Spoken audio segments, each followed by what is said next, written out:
to stop it. Okay.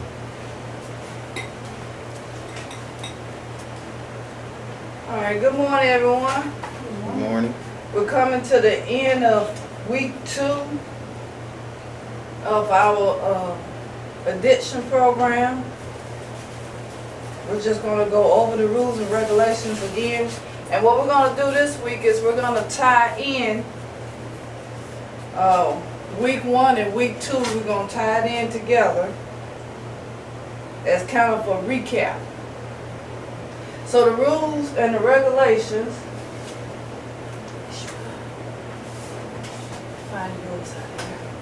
The rules and the regulations are no over talking, no excessive talking.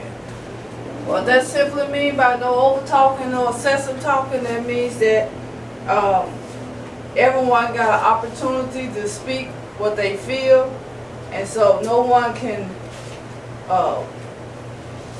over talk them while someone is speaking. Nobody else can over talk. No excessive speaking means get straight to the point. Nobody want to be here all day. Just simply get straight to the point. All right, number 2. No deflecting, pointing fingers, throwing shots, or shades. We're here to get healed and delivered and set free. So in order to do that, we got to take this serious. We can't be coming up here deflecting on why we're doing what we're doing. This is about us breaking free, breaking from that yoke of bondage. That's what the prayer walk was about. Okay, number 3, no arguing, fussing, cursing, or name throwing. Let's just, everybody's up here because either everybody has some type of addiction that they're dealing with, or they're here to learn how to be a counselor, how to help others who are going through addictions. As we're doing this, we have a young lady in the back who's cooking breakfast. That's kind of our treat coming through week 2, and we'll be doing this again when we reach week 4. We'll have a little fellowship with each other, so it's smelling good back there.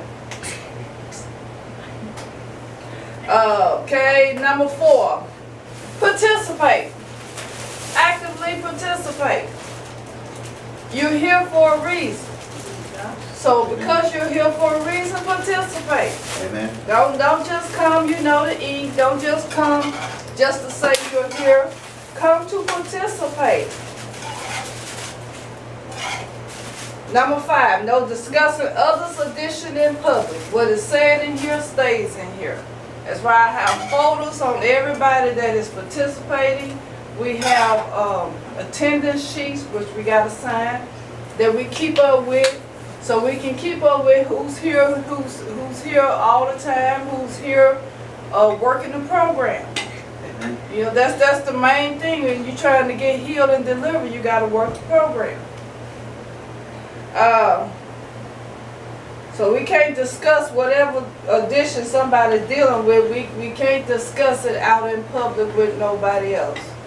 They're here to be in a safe environment, to express what they're dealing with and to get help. This is their safe haven place, and we're going to keep it that way. Amen. All right, number 6, no takeover. Follow the program as given by the Holy Spirit. Everything that we've been doing for the last 2 weeks was inspired by the Holy Spirit. As long as we follow what the Holy Spirit tells us to do, we won't go wrong. This program will be a success. The reason it'll be a success is even if just one person make it through this program is a success. Amen. It's not necessarily about the number of people that make it, but it's about this program impacting somebody. Number 7, the last rule, no blame shifting, taking responsibility and accountability. Don't be blaming nobody else for why you doing what you're doing. You're doing what you're doing because this is a conscious choice that you made. So don't blame nobody for it. You did it. Simple as that. Take responsibility and accountability for that. And with that, now you can start going through the process of getting healed and delivered. Because remember, we've been saying since the beginning of this program, our objective in doing these addiction programs is not just to get you healed, but to also get you what? Delivered. Delivered. Healed and delivered. Got to do both. All right. Now, in week 1, we was discussing, why should you quit? Why should you quit? You've been doing this, for some it's been for years, for others maybe in a short time frame, for some it just may be more than they probably should occasion. But the question is, why should you quit? Let me have some input. Why should you quit? Better health. Better health. And we've been discussing this, and I think this really hit home, so I want to harp on this a little bit more. You see the little behind me, the little thing about the benefits of smoking and the secondhand smoking. It's the same with when you're dealing with drugs and alcohol. Your addiction don't just affect you. It affects others around you. Let's start with cigarettes. And then we want to kind of look at how cigarettes, alcohol, and drugs affects you and others around you. So let's start with cigarettes. When you're smoking cigarettes, they have what is called first hand, which is the person that's smoking. Second hand, which is those around that person that's smoking. Third hand, which is the residue that is left remaining over a period of time, that you can come within the facility of a heavy smoker and you can get what is called third-hand smoke. So let's look at first hand. Let's start with first hand. Okay, you be the first hand because you're smoking, right? So you be the first hand. What are some of the effects of first hand smoke? You get throat cancer, Throat cancer, teeth decay, teeth decay, I think it's called like ulcers of the mouth. ulcers of the mouth, where you can start the lining in your mouth can start deteriorating. Yep. Lung cancer, Lung cancer, heart disease, liver failure, all types of stuff. liver failure. So it's many medical effects. We're just looking at the first hand right now. It's many effects that can occur from you inhaling the nicotine that comes with these cigarettes. Right? Yes. That's first hand. Now, we said that before it become an addiction, it always started out as an occasion, and that occasion goes to abuse, and that abuse goes to addiction. So let's kind of get an understanding of that. When you, and you're not on camera, so but when you begin smoking,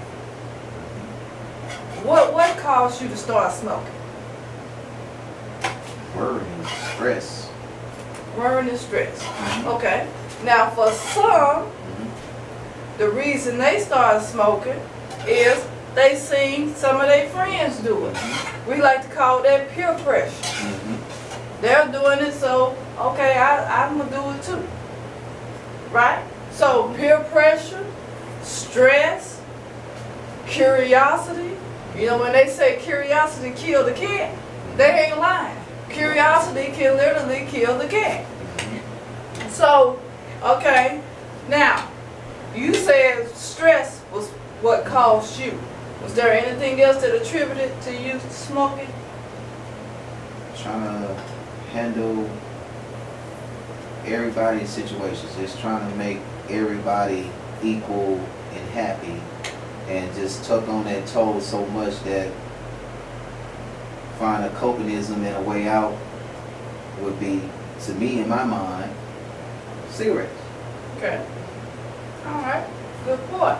So you use it as a coping mechanism. Very good point, very good point. That is the reason why we're recording every sections that we're doing and you can only see me because there's people that are not just here in Clarendon, that are in other places that can benefit from learning how to deal with the addiction that they're dealing with. Yes. So some of them can be going through the program as those that are here is going through the program. So this is not just for those that are here in Clarendon. This is for anybody else that want to participate. Now, you say you used it as a coping mechanism. All right, so when you first started smoking, how many cigarettes did you start smoking in the beginning, if you can remember? Like 3 a day. Okay. So you started out with 3 a day, and was they back to back, or was it like some space in between each one? Like every 4, 6, 8 hours, something like that. Okay. So it was kind of like you was an occasional smoker. Mm-hmm. Okay. Now, how long did it take before you started smoking more than 3 a day? Probably 3, 5 years later. Okay. So it took you a little time. Took you about 3 to 5 years. Okay. Then what did you graduate to? 5 to 7. 5 to 7. Was that per day? Mm-hmm. Okay. Now, you graduated from 3 in the beginning Right. to within 3 to 5 years you graduated to 5 to 7. Now, what caused you to graduate from 3 cigarettes to 5 to 7 per day? What do you think it caused? Basically, just didn't want to deal with different type of situations. Knew a way to deal with different type of situations and stressors and anxiety, depression, Mm-hmm. and other people, problems. It was just that trigger that you got so used to doing it that it seems like your body was controlling you. Your body was controlling you instead of your spirit and your soul. And it got so bad that you would find yourself going looking for change. You would find yourself, I remember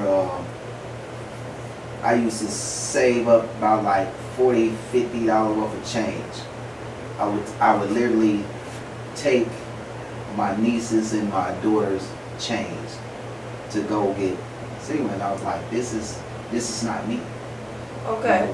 So in other words, what was your, let me ask you this, what was your mental thoughts as you graduated from 3 cigarettes to 5 to 7?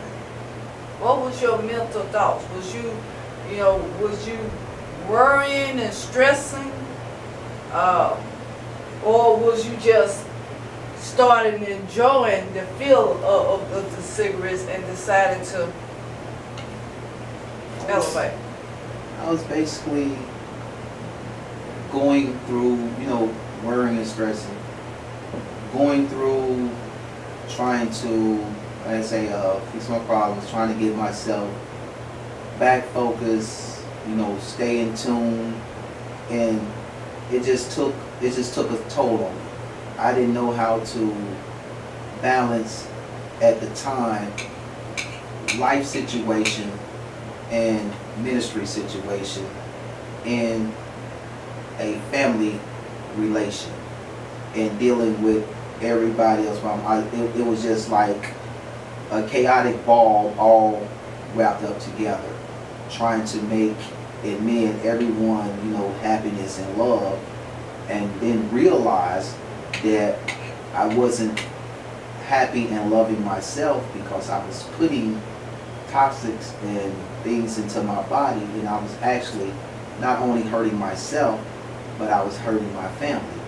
My family telling me not to do. I was like, I need this here copism in my mind, and it had got so much in me that I need this in order for me to continue to help you. But I was actually hurting myself and also hurting them. Okay. And once I realized, after so much and so many